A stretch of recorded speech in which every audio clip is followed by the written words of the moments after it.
کے پاس اڑانے کے لیے ہوتے ہیں، لاکھوں روپے ان کے پاس اسمارٹ فونز اور لیپ ٹاپس لینے کے لیے ہوتے ہیں، انٹرنیٹ کے بل دینے کے لیے ہوتے ہیں، بجلی کے بل دینے کے لیے ہوتے ہیں، ان کے ٹرپس کے لیے ہوتے ہیں، ہر چیز کے لیے ان کے پاس پیسے ہوتے ہیں. لیکن اگر نکاح کی بات آ جائے تو یہ کہتے ہیں یہ اپنے پاؤں پہ کھڑا ہوگا تو پھر کچھ سوچیں گے اس کا.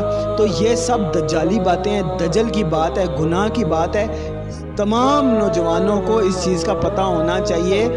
اور سچی بات ہے جو میں نے ایکسپیرینس کیا ہے نا، وہ بڑی سخت بات ہے، لیکن کیا کروں، کہنا پڑ جاتا ہے.